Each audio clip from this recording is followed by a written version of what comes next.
Mesdames, Mesdemoiselles, Messieurs, bonjour et bonsoir selon l'heure à laquelle vous suivez cet entretien, ce partage que nous voulons avoir avec vous. Et le partage que nous avions déjà initié au cours de nos précédentes prestations où nous avons trouvé qu'il était bon, utile et nécessaire pour qu'ensemble, comme des disciples, nous puissions prendre un temps de l'étude de la Bible. Ainsi, nous avons nommé ce temps de partage étude biblique. Donc, dans cette étude biblique, nous sommes des disciples, nous sommes à l'écoute des enseignements de notre Maître. Selon les Écritures, nous voyons que c'est sur base des enseignements des apôtres et des prophètes que est placé le solide fondement du christianisme.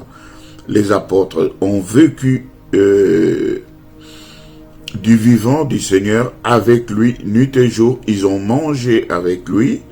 Et après, le Seigneur a fait des promesses. Il a fait des promesses par le Saint-Esprit où il a pris des captifs.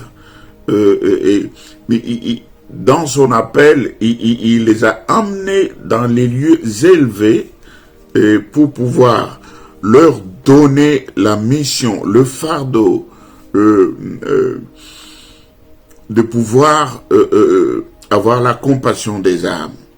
Et c'est cela qui nous pousse de vouloir nous tourner vers vous, de solliciter votre attention, de prendre ce temps pour que non seulement que nous soyons les seuls à vous parler, mais si vous avez l'habitude de nous suivre, mais que vous aussi, vous puissiez nous approcher, venir vers nous et qu'ensemble, nous puissions partager au cours de ces moments d'études bibliques. Ainsi, aujourd'hui encore, nous allons prendre ce temps pour notre étude biblique et nous restons dans le thème que nous avions commencé déjà dans les deux précédentes prestations. Le grand sujet, c'est l'Église. Ben, aujourd'hui, nous allons nous interroger sur qu'est-ce qu'est l'Église. Donc, notre sous-titre aujourd'hui, c'est qu'est-ce qu'est l'Église? Et alors, nous allons essayer de définir l'Église de notre manière qui propre aux disciples de Jésus-Christ pour nous permettre une bonne compréhension, une définition que nous n'allons trouver nulle part écrite, et encore moins dans les Saintes Écritures. Bien sûr, nous allons lire dans les Saintes Écritures pour que cette compréhension des choses, nous puissions la donner comme signification que c'est la définition de l'Église, que c'est la définition de l'Église. Ainsi, sans plus tarder, je vais pouvoir faire une longue lecture. Je ne veux pas me limiter aux définitions littéraires, aux définitions comment dirais-je, géothéologique, mais nous allons lire les Écritures, nous allons comprendre, et dans cette compréhension, nous allons nous situer un type d'église qui, comme vous allez le remarquer, sera évidemment différente des autres Écritures. Je lis dans l'épître de Paul aux Éphésiens, au chapitre 2, je commence au verset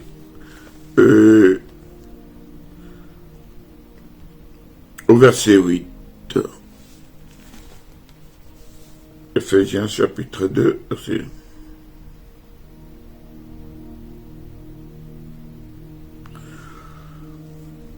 Je lis les Saintes Écritures. Ephésiens chapitre 2, à partir du verset 8. C'est par la grâce que vous êtes sauvés, par le moyen de la foi. Et cela ne vient pas de vous, c'est le don de Dieu. Ce n'est point par les œuvres, afin que personne ne se glorifie. Car nous sommes son ouvrage, ayant été créés en Jésus-Christ pour de bonnes œuvres que Dieu a préparées d'avance afin que nous les pratiquions. Je vais au verset 11. C'est pourquoi vous et moi,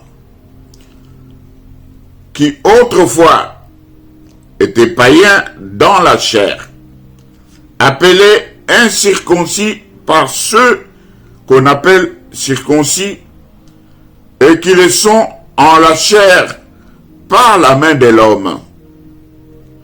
Souvenez-vous que vous étiez en ce temps-là sans Christ, privés des droits de cité en Israël, étrangers aux alliances et à la promesse, sans espérance et sans Dieu dans le monde.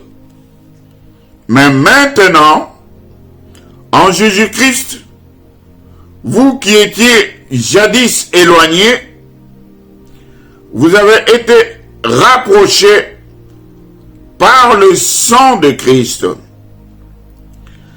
Mais maintenant, en Jésus-Christ, vous qui étiez jadis éloignés, vous avez été rapprochés par le sang de Christ. Car il est notre paix.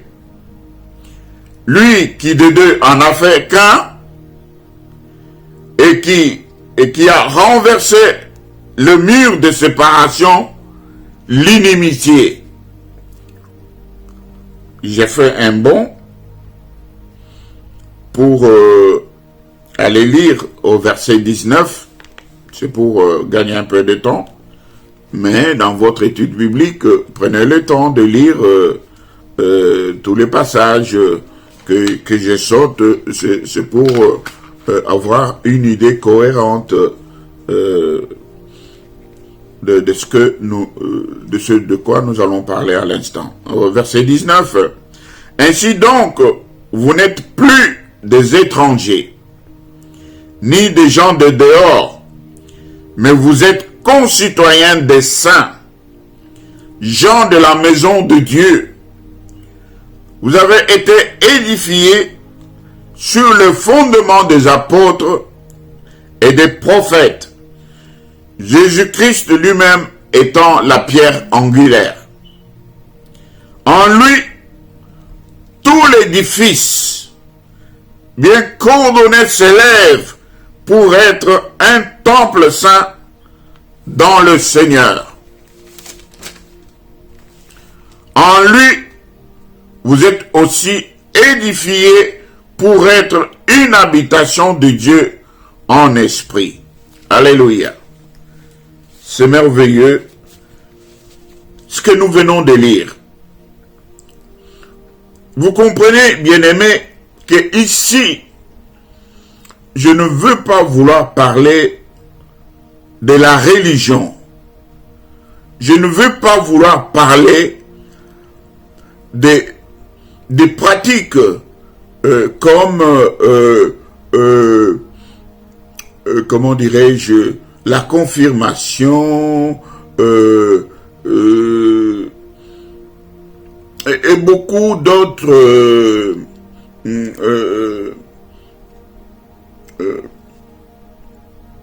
attitudes dogmatiques que les religions peuvent imposer à une personne pour qu'elle soit considérée comme étant membre ou étant devenus chrétiens. Ici, je parle, selon le texte que nous venons de lire, de l'Église authentique. Je parle d'une catégorie de personnes que le Seigneur Jésus-Christ s'est racheté par son sang. Des personnes qui ont entendu l'évangile de Jésus-Christ, qui ont cru, qui l'ont accepté, qui l'ont invité dans leur vie comme étant leur Seigneur et leur Sauveur, après avoir compris que ce n'est pas leur attitude, ce n'est pas leurs actes de bienfaisance, ce n'est pas parce qu'ils sont de bon cœur, ce n'est pas parce qu'ils donnent des offrandes, de l'aumône, ce n'est pas parce qu'ils donnent des habits, souvent usagés, aux plus nécessités, et ce n'est même pas parce qu'il y en a qui bâtissent des temples, comme nous avons vu dans la Bible, certains centurions ont bâti des églises locales pour les chrétiens, pour les croyants, si vous voulez bien. Et ce n'est pas tous ces bienfaits. Ce n'est pas parce qu'on est un homme de bien. Ce n'est pas parce qu'on a un bon cœur. Ce n'est pas parce qu'on ne ment pas. Je dirais même plus parce qu'on donne des offrandes, des dîmes, des actes humanitaires colossal, qu'on est sauvé, qu'on fait partie de l'Église, que Dieu a le regard tourné vers vous. Non, bien-aimés, il n'en est pas ainsi des chrétiens. Les chrétiens, vous savez, le salut que Jésus-Christ nous donne, il nous le donne gratuitement. Et ici, la Bible parle clairement que ce n'est pas à cause de nos œuvres, ce n'est pas à cause de nos bienfaits, mais c'est par grâce. Ce n'est pas nous qui choisissons d'être chrétiens. Ce n'est pas nous qui choisissons Dieu. C'est Dieu qui nous aime et qui nous a aimés premièrement, qu'il a préparé un chemin et une voie, une vérité qui est unique. Jésus-Christ, celui qui est venu, qui a payé le prix, qui s'est offert, qui a racheté tous les païens, qui a racheté tous ceux qui étaient condamnés à mort par le péché, mais qui ont entendu la bonne nouvelle, qui ont cru, qui croient dans le sacrifice de Jésus-Christ, qui croient dans ce que Jésus-Christ a fait pour eux. Ce sont ceux-là qui savent pourquoi il est allé à la croix, pourquoi il est mort, et qui croient qu'il est ressuscité, qui ont choisi de l'inviter dans leur vie, qu'il soit le Seigneur de leur vie, celui qui marche devant eux, dans ses pas, le suivent, sans se détourner, sans se décourager, sans renoncer, sans revenir à ce qu'ils ont rejeté ni refusé. Ce sont ceux-là qui sont les élus, les rachetés, les gentils, les chrétiens, les véritables imitateurs de Jésus-Christ. Comme je l'ai dit tout à l'heure, je ne parle pas des religions. Je ne parle pas des mouvements religieux. Je ne parle pas de la multiplicité des croyants de certaines religions dans ce monde. Mais ici, je parle du christianisme. Je parle de l'Église de Jésus-Christ, dont nous venons de lire que ce sont ceux qui ont entendu la bonne nouvelle, ceux que lui-même s'est racheté par le sacrifice de la croix, c'est-à-dire par le sang, par la mort et par la résurrection, parce que la résurrection, c'est la grande victoire dans laquelle nous nous retrouvons tous, qui étions condamnés. Et la Bible déclare que ce jour-là, à Golgotha, il a déchiré l'acte de la condamnation par laquelle nous étions condamnés, nous étions perdus, bons pour la mort. Dieu ne nous connaissait pas. La Bible déclare, nous étions sans Dieu. Nous étions des pécheurs. Nous étions égarés. Nous n'avions pas droit de citer dans la ville, dans la nouvelle Jérusalem, dans la cité sainte, l'épouse de Jésus-Christ. Voilà, bien-aimés. Et c'est de ces personnes-là que je parle. C'est de cette église-là que je parle, qui appartient à Jésus-Christ de Nazareth. Si vous croyez être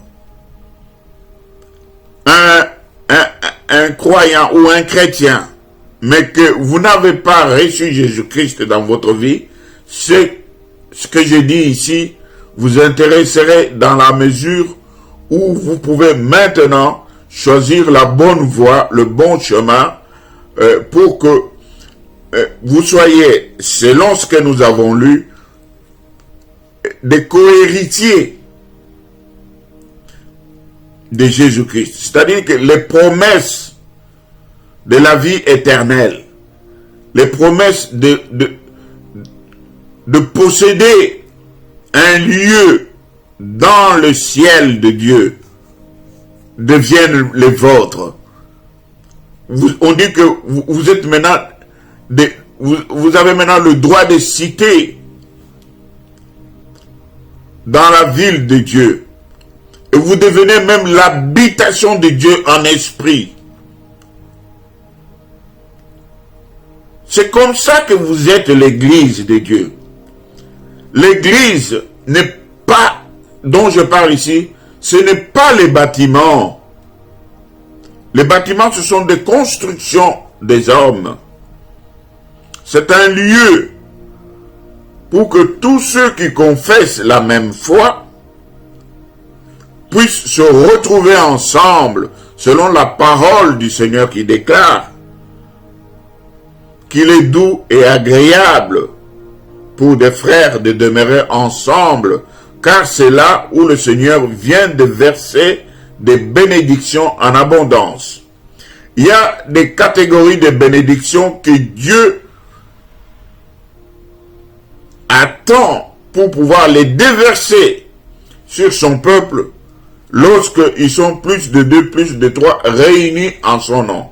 Et pour cela, on a besoin d'une adresse, on a besoin d'un bâtiment physique que nous appelons l'église locale. Je crois que nous en avons parlé dans nos précédentes prestations. Mais ici, je parle de l'église, je ne vais pas anticiper, mais nous allons voir les différentes appellations de cette église qui est composée de personnes physiques, mais qui ont cru en Jésus-Christ. C'est ainsi que nous en remettons à la décision tout à fait théologique que nous connaissons tous, qui déclare que l'Église, c'est l'ensemble de ceux que Dieu a appelés hors du monde. Je ne veux pas ici faire l'amalgame. Je ne veux pas parler, expliquer aujourd'hui ce que c'est le monde, mais je voudrais tout simplement dire que l'Église, c'est l'ensemble des personnes que j'ai définies dans la lecture, dans la première lecture que je viens de faire. Ces personnes-là, ce sont ceux qui constituent l'Église de Jésus-Christ. Entendons-nous bien. Donc, et ces personnes-là forment un ensemble. C'est-à-dire que Dieu les a tirés de leur état de pécheurs, de l'égarement. Il leur a dit, voilà une nouvelle cité, voilà une nouvelle ville, voilà un ensemble auquel vous appartenez. Vous êtes maintenant mes brebis. Je suis le berger qui vous conduit. Vous êtes maintenant, vous m'appartenez. Je suis comme l'époux et vous, vous êtes comme l'épouse. Vous m'appartenez. Je suis votre chef et vous, vous êtes des fidèles. Vous êtes mes élus. Je vous ai choisis pour que là où je suis, vous y serez. Vous y soyez aussi. Pour que lorsque je mangerai le repas du grand festin des noces, que vous soyez à ma table et que lorsque je viendrai avec la rétribution, que vous soyez aussi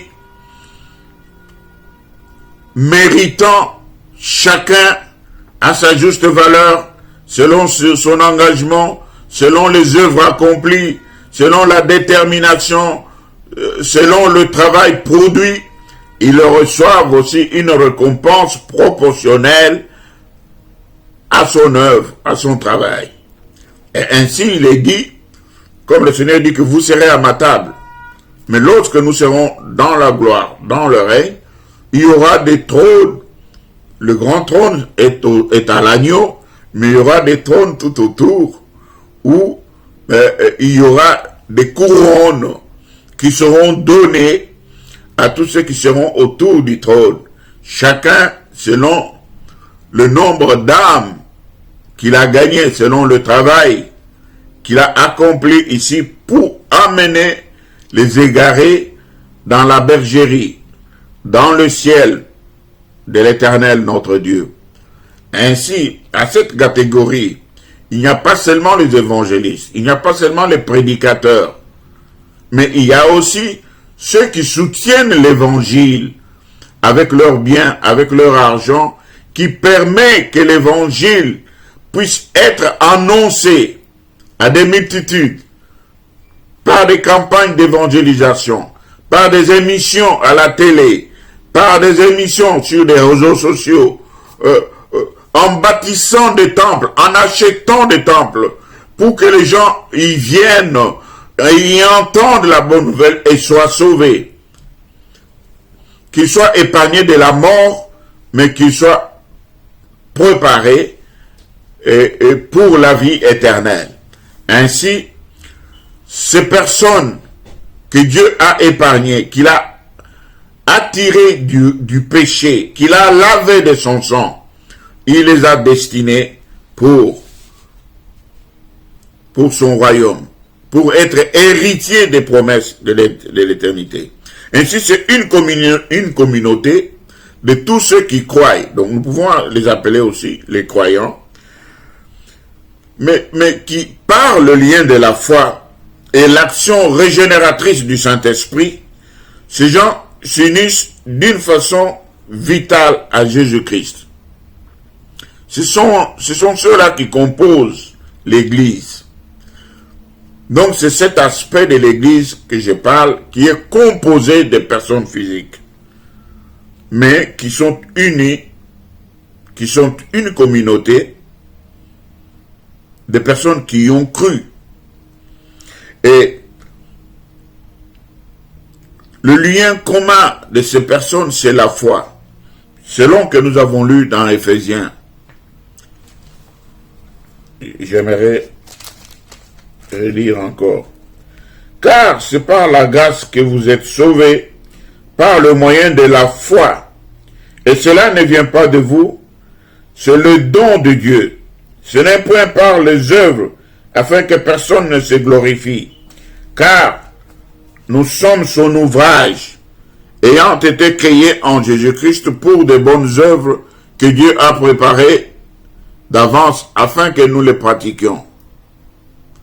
Donc, vous comprenez, c'est cette catégorie de personnes. C'est par le lien de la foi que nous sommes sauvés. Donc, il nous faut croire. Et maintenant, le Saint-Esprit produit en nous une action régénératrice. C'est-à-dire que nous étions condamnés et par là même morts par le péché, mais le Saint-Esprit nous amène à la vie, nous retire de la mort, nous amène à la vie, nous régénère, fait de nous de nouvelles créatures. Il nous fait porter un nom nouveau. Et nous sommes scellés par le Saint-Esprit de Jésus-Christ. Mais nous devenons une habitation de Dieu. Voilà. Donc, on devient membre de l'Église que lorsqu'on reçoit Christ dans sa vie comme étant le Seigneur et Sauveur.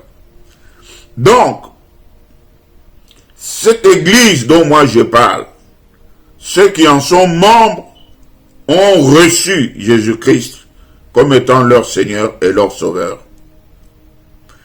Si ce n'est pas le cas, voilà une bonne occasion pour pouvoir vous rapprocher de lui. Comprendre en lisant le verset 11 jusqu'au verset 22, vous comprenez de Ephésiens chapitre 2, vous comprenez ce que Christ a fait. Et lorsque vous aurez compris ce qu'il a fait pour vous, vous vous déciderez alors de prendre une décision de le suivre. Et en le suivant, vous prendrez aussi une décision de vous faire baptiser parce que votre baptême prouve l'appartenance à l'Église de Jésus-Christ. C'est-à-dire que vous faites partie de ce en quoi vous avez cru. Vous faites partie de cette famille-là. Vous faites partie de cet ensemble-là. Vous faites partie de cette église-là, qui physiquement peut être une église locale qui est désignée par un bâtiment, par une adresse, ainsi de suite. Mais ici, je ne parle pas de l'aspect de l'église locale. Je parle l'aspect de l'église, je l'appellerai plus tard corps, je l'appellerai plus tard troupeau, je l'appellerai plus tard épouse. Nous verrons tout cela par la suite. Donc, mais retenez que c'est l'ensemble de ceux qui, par le lien de la foi et par la régénération du Saint-Esprit, ils sont soudés, attachés d'une façon vitale à Jésus-Christ. C'est-à-dire qu'ils s'attachent à Jésus-Christ selon la promesse qu'il a faite qu'il donne la vie éternelle et il fait de tous ceux qui ont cru en lui des fils et des filles de Dieu. Donc il est le seul. La Bible déclare qu'il est la vérité, qu'il est le chemin, qu'il est la vie. Or, il est écrit, on ne donne que ce qu'on a. Mais lui, il est la vérité. Il va vous donner la vérité. Et la vérité vous ouvrira l'entendement et l'esprit. Vous comprendrez ce qu'était votre égarement. Et vous reviendrez dans la bonne voie. Il est le chemin, parce qu'il est l'unique. Il n'y a pas deux chemins. Il est l'unique chemin qui conduit à Dieu. Si vous n'avez pas Jésus-Christ, vous ne pouvez pas arriver à Dieu, bien-aimé. Et il dit, il est le seul médiateur. Donc, il est le seul qui peut s'interposer entre Dieu et nous, entre Dieu et moi, entre Dieu et vous. Pas une autre personne. C'est pourquoi je sens qu'il y a beaucoup de questions que vous voulez me poser à cette occasion. C'est pourquoi j'ai besoin de vos réactions. Réagissez. Et même quand vous le souhaiterez, on prendra rendez-vous à notre église qui est située au 281 rue Faubourg de Poste à Lille. C'est vraiment un beau quartier encore un grand centre en devenir. Et vous y serez les bienvenus. Et là, nous prendrons tout le temps de partager, de vous écouter, et de nous efforcer à répondre à vos questions selon la grâce de Dieu. Nous ne nous arrogeons pas le monopole de la connaissance, que Dieu nous en garde. Mais selon sa grâce, Dieu fera en sorte qu'il vous apporte satisfaction selon vos attentes au travers des Saintes Écritures. Donc, comme nous pouvons le remarquer, cette catégorie d'église dont nous parlons n'est pas un bâtiment ni une dénomination. L'église, c'est le peuple de Dieu que Jésus-Christ a acquis par son propre sang. Donc, c'est ça le commencement même. Quand ce peuple, Christ l'a déjà acquis, maintenant, il pense à pouvoir l'asseoir quelque part, le situer quelque part, pour que, après avoir cru, il puisse maintenant grandir dans la foi. Il puisse maintenant pouvoir prendre en charge leurs semblables, les personnes qu'ils aiment aussi, leur famille, les membres de leur famille, leurs collègues de travail, leurs voisins de palier, leurs collègues de service. Et même, pourquoi pas, les personnes qu'on trouve, mais qui sont dans un état désespéré, mais que Christ peut apporter le salut gracieusement pour transformer leur vie de la possession à la libération. Parce que la Bible déclare, il est celui qui brise les chaînes, il est celui qui coupe les liens, il est celui qui apporte la vérité. Et que quand il apporte la vérité, la vérité affranchit. C'est-à-dire que la vérité vous rend libre. Et lorsque vous êtes libre, vous êtes épanoui.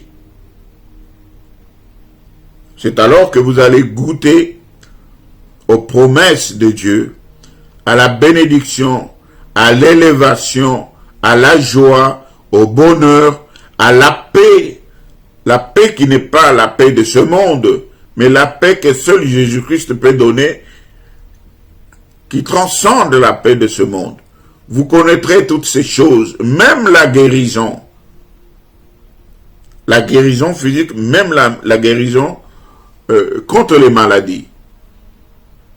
La véritable protection, le véritable masque que vous pouvez porter aussi, c'est Jésus-Christ, qui peut vous prévenir, vous garder de tout danger, sans pour autant sous-estimer les mesures barrières que je vous recommande pourtant d'observer scrupuleusement pour pouvoir vous épargner vous-même et épargner ceux que vous aimez. Et bref, nous pouvons dire que cette église, elle existe là où il y a 2 ou 3 réunis au nom de Jésus-Christ. Matthieu 18, verset 20, nous lisons, il nous dit quelque chose d'intéressant. Matthieu 18, verset 20, la Bible déclare ceci.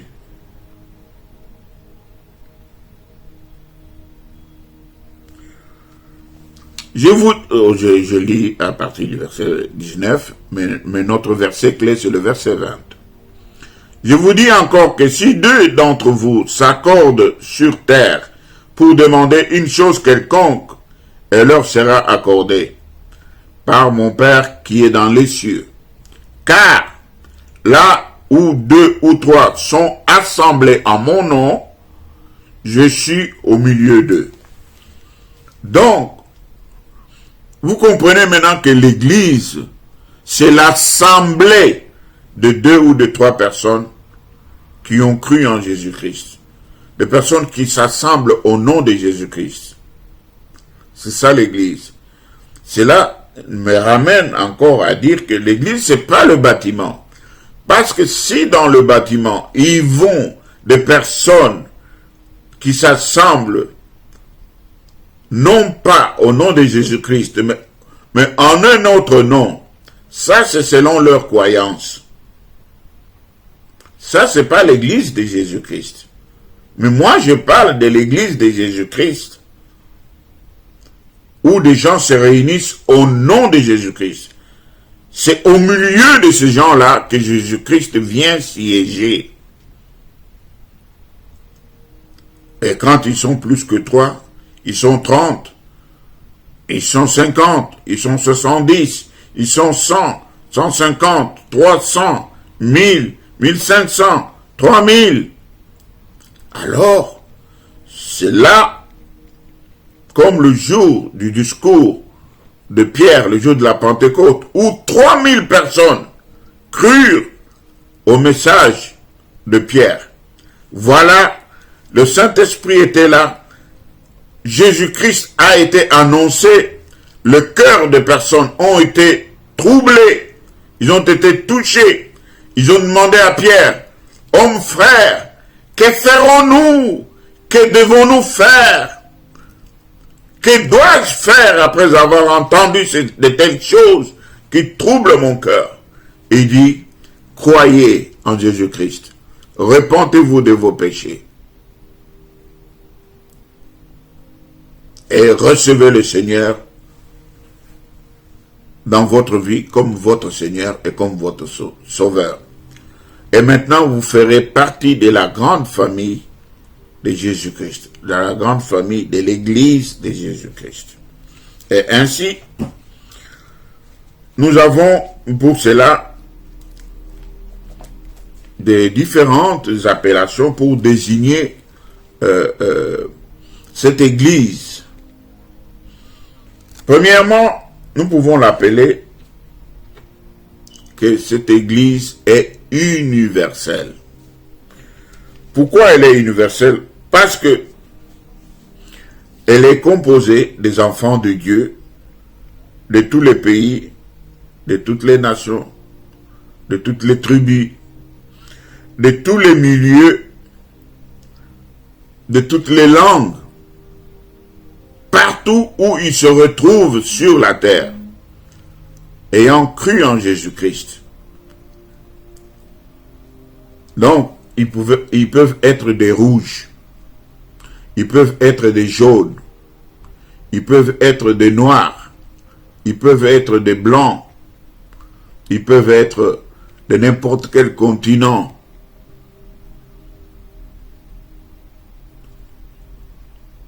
En aussi grand nombre qu'ils croiront en la bonne nouvelle de Jésus-Christ, c'est-à-dire dans le sacrifice de Jésus-Christ, qu'il est mort pour leurs péchés, qu'il les a rachetés personnellement, chacun personnellement. Vous comprenez, bien-aimés, dans cette situation, ce n'est pas parce que je suis fils de pasteur ou fille de pasteur, ce n'est pas parce que mon père est évêque ou ma mère elle est servante de Dieu. Ce n'est pas parce que nous avons une autorité spirituelle quelconque dans la famille que d'ores et déjà nous sommes sauvés. Non, le salut est personnel. La foi en Christ est personnelle. C'est celle-là qui sauve.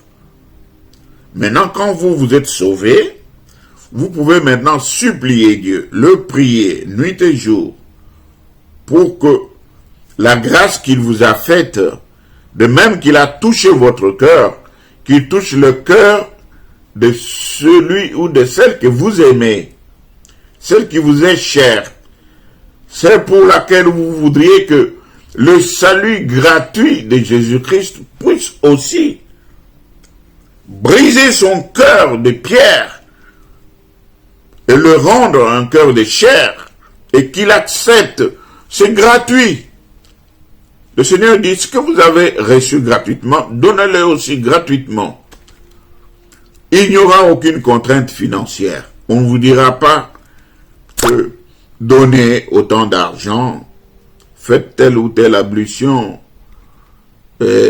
pour que vous soyez sauvés. Non, mais sinon, le salut ne serait que l'affaire des riches. Or, quand nous voyons même le Seigneur, lors de son premier avènement physiquement dans le monde, c'est-à-dire que lorsqu'il naquit, il est allé naître dans l'étable, dans un milieu où les brebis s'est couché.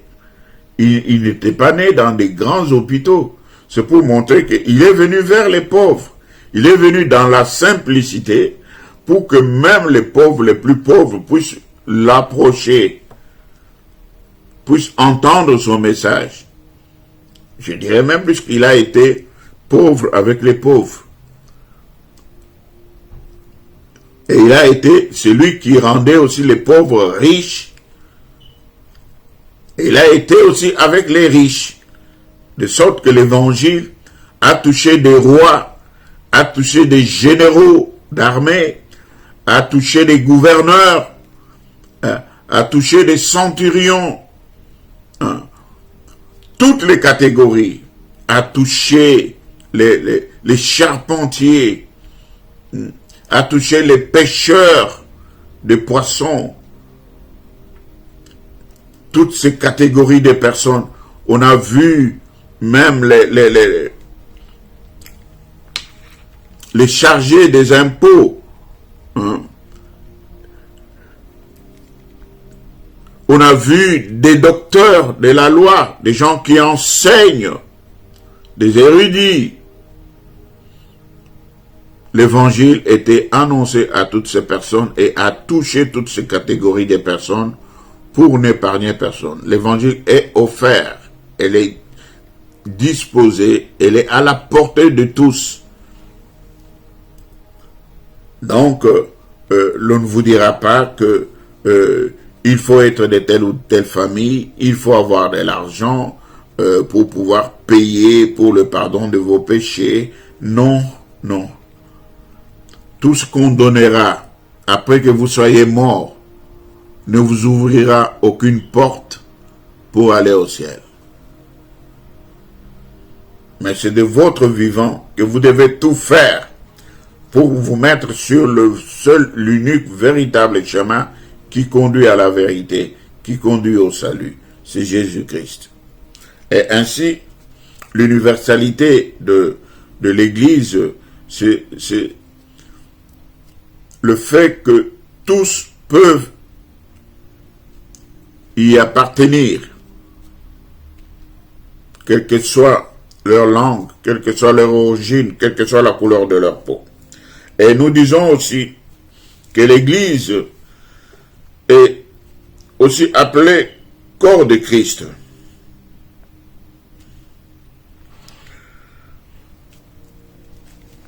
« 1 Corinthiens, chapitre 12. » Bon, nous pouvons d'abord commencer dans 1 Romains plutôt. Qu'est-ce que j'ai dit? Romains, chapitre 12, excusez-moi.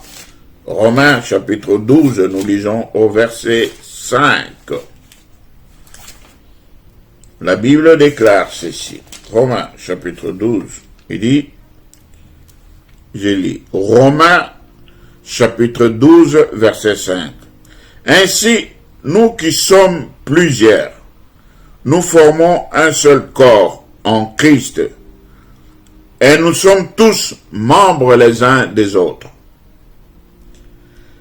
Puisque nous avons des dons différents selon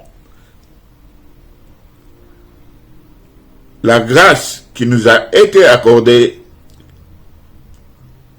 bien, on peut s'arrêter là,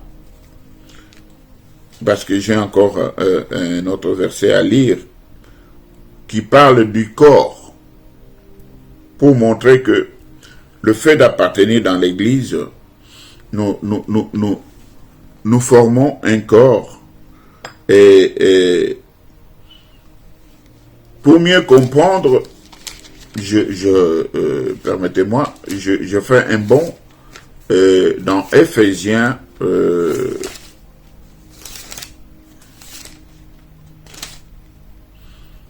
Éphésiens. Nous allons y rester un petit moment parce que il y a beaucoup de bonnes choses que nous devons aussi connaître là-dedans.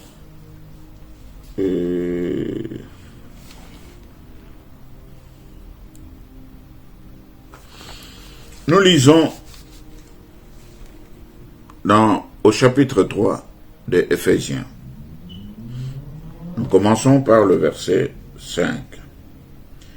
Il n'a pas été manifesté au Fils des hommes dans les autres générations, comme il a été révélé maintenant par l'Esprit aux saints apôtres et prophètes de Christ.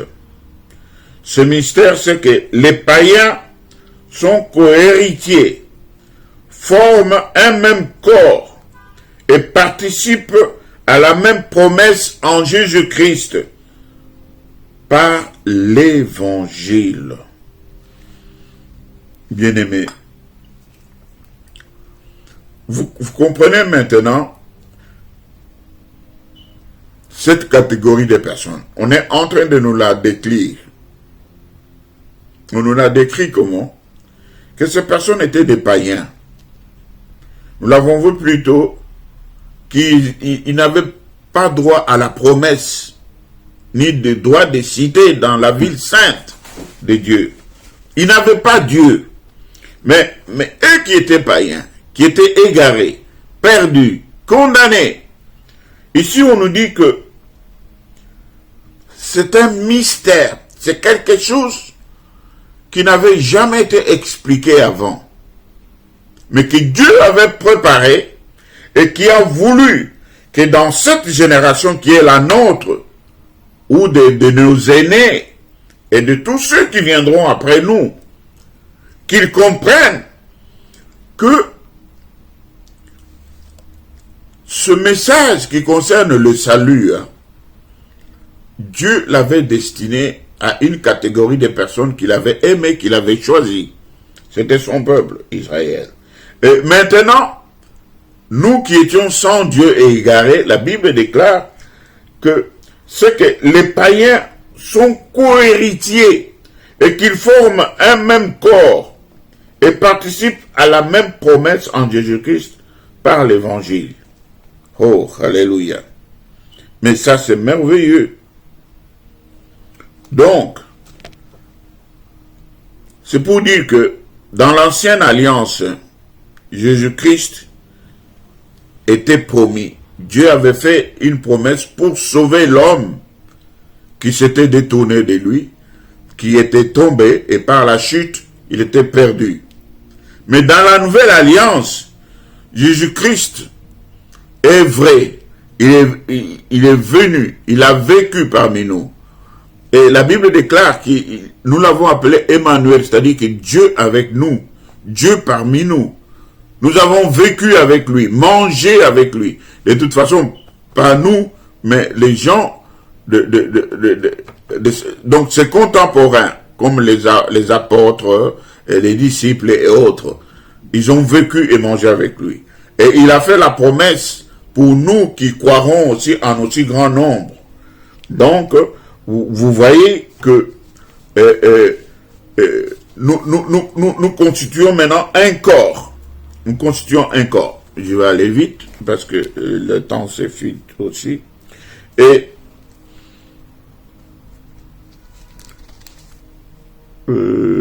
qu'est-ce que... Bon, voilà.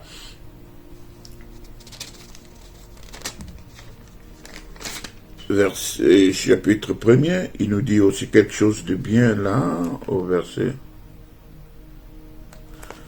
Chapitre 1er, verset 22-23, il dit, « Il a tout mis sous ses pieds et il a donné pour chef suprême à l'Église, qui est son corps, la plénitude de ce qui remplit tout en tous. » Donc Jésus-Christ, il est le chef de l'Église.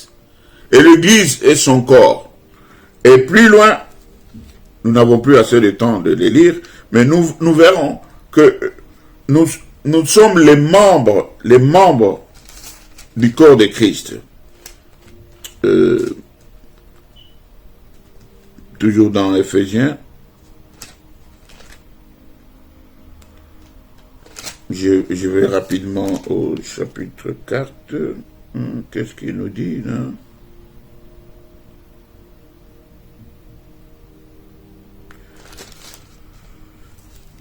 Verset 5, 23. Bon, nous pouvons lire ça parce que nous avons parlé du mystère du salut des païens, chapitre 5, Éphésiens chapitre 5, verset 23, à partir du verset. Car le mari est le chef de la femme, comme Christ est le chef de l'Église qui est son corps, et dont il est le sauveur. Or, de même que l'Église est soumise à Christ, les femmes aussi doivent être à leur mari et en toutes choses. Donc, ici, nous voyons que le Seigneur est l'époux et que le corps constitué tout entier, dont le Seigneur est la tête et nous sommes les membres, et ce corps se constitue en un seul corps quand la tête vient se poser sur le reste du corps. Or, le reste du corps se constitue dans l'Église. C'est ainsi que, pour que de deux, le Seigneur en fasse un, donc la tête, lui qui est la tête, viendra se poser sur le corps constitué qui est l'Église. Dès que l'Église sera constituée selon Pierre, il dit que croyez que la patience de Dieu est notre salut. Donc Dieu attend que le corps soit entièrement constitué, que les sourcils, que les cils, que les dents aient entièrement poussé, que les ongles, tout ce qui est dans le corps a un rôle à accomplir. Donc nous allons vite. L'Église est aussi appelée épouse de Christ. Donc 2 Corinthiens. Donc nous avons vu qu'elle est appelée Église universelle. Nous avons vu qu'elle est appelée corps de Christ. Et maintenant, nous voyons que l'Église est appelée aussi épouse de Christ. 2 Corinthiens chapitre 11. 2 Corinthiens, j'y vais. J'espère que vous y êtes aussi ensemble avec moi. 2 Corinthiens chapitre 11, disais-je. Eh bien, moi j'y suis. Il est dit ceci au verset 2. Je suis jaloux de vous d'une jalousie de Dieu, parce que je vous ai fiancé à un seul époux, pour vous présenter à Christ comme une vierge pure. Ici, l'apôtre Paul fait comprendre à l'Église que c'est une épouse qui est préparée pour un seul époux, pas deux. Et l'époux, c'est Christ. Et pendant ce temps, le message qui nous fait croître, qui nous rend à la stature parfaite, ce message nous parle de Christ. C'est la bonne nouvelle. Et c'est lorsque nous aurons atteint la stature parfaite que Christ maintenant viendra s'unir, que la tête viendra se poser sur le corps. Donc, c'est pourquoi pendant cette période nous sommes comme des fiancés. D'où la parabole plutôt, des 10 vierges. Ces 10 vierges, Paul ici dit comme une fiancée pure et vierge, qui n'attend que le jour des noces avec l'époux, le jour du mariage, le grand balai, les noces de l'agneau avec son épouse, qui est une vierge. Et dans cette parabole, les 10 vierges, vous savez c'est qui? C'est des chrétiens. Ce n'est pas des païens, c'est des chrétiens. Parce que l'huile qu'ils ont manqué, c'est le Saint-Esprit. Il y en a toutes. On leur avait donné le même équipement. Ils avaient tous chacun de l'huile. Mais ils ont utilisé abusivement leur huile. Ils ont attristé le Saint-Esprit. Lorsque l'époux est venu au beau milieu de la nuit, ils n'ont pas su allumer leur lampe. Ils étaient éteints. Ils n'avaient pas d'huile. Ils n'avaient plus de Saint-Esprit. C'est comme ça que elles ont été laissées. Donc, nous avons lu 2 Corinthiens chapitre 11 verset 2. Nous allons vite dans Actes chapitre 20. L'Église est aussi appelée le troupeau. Le troupeau du Seigneur, le troupeau du berger. Actes chapitre 20. Actes chapitre 20. Nous lisons à partir du verset 28 jusqu'à 30 si vous le souhaitez. La Bible dit ceci. Actes chapitre 20. Verset 28. Prenez donc garde à vous-même et à tout le troupeau sur lequel le Saint-Esprit vous a établi évêque pour paître l'Église du Seigneur qu'il s'est acquis par son propre sang. Vous comprenez maintenant que ceux qui sont membres de l'Église, c'est ceux que le Seigneur lui-même s'est acquis par son propre sang. Verset 29, « Je sais qu'il s'introduira parmi vous, après mon départ, des loups cruels qui n'épargneront pas le troupeau, et qu'il s'élèvera du milieu de vous des hommes qui enseigneront des choses pernicieuses pour entraîner les disciples après eux. » Vous êtes le troupeau du berger. Vous êtes le troupeau de Jésus-Christ. Donc quand on parle du troupeau, on parle aussi de l'Église, de ce que le Seigneur s'est racheté par son propre sang. Donc, ici, vous voyez que ce n'est pas seulement les bâtiments, ce n'est pas seulement l'Église locale, mais c'est l'Église corps de Christ. Et Christ étant la tête, c'est lui qui vient pour parachever, se poser sur le corps. Et nous disons aussi que l'Église, dans 2 Corinthiens, chapitre 6, 2 Corinthiens, nous allons vite parce que nous allons terminer bientôt, chapitre 6, verset 18, il nous dit quoi?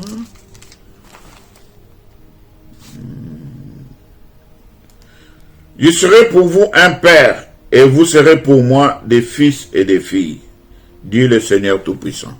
Alors là, l'Église est une famille de Dieu. Alléluia. Donc, Dieu est le Père. Jésus-Christ est le Fils aîné. Il est l'aîné de tous les chrétiens.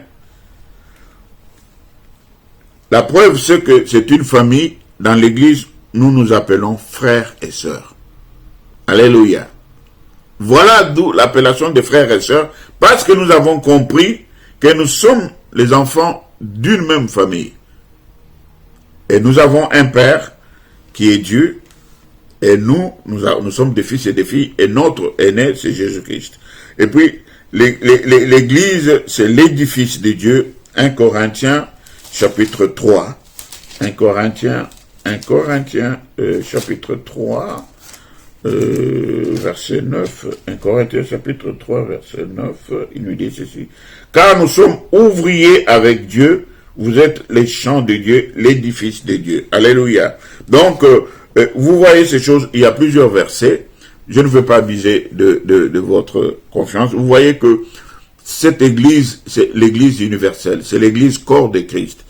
Ce ne sont pas des bâtiments, mais c'est l'ensemble de ce que Jésus-Christ s'est racheté par le prix de son sang. Soyez bénis abondamment, que le ciel vous soit favorable, que le Seigneur vous entende pour vos supplications, pour vos prières, pour tous ceux que vous aimez, qui sont encore égarés. La Bible déclare que croyez que la patience de Dieu est votre salut. Dieu tarde encore à venir parce qu'il veut que même les brebis qui sont encore égarées puissent être dirigées vers la bergerie. Et si Dieu a besoin de vous, et c'est vous qui êtes un instrument entre les mains du Seigneur et qui devez ramener ces brebis dans la bergerie. Que le Saint-Esprit vous donne la force, le courage, la détermination d'accomplir noblement cette tâche. Et vous en hériterez une couronne dans les cieux de Dieu et une place sur le trône. Soyez bénis et à très prochainement. Merci. Alléluia.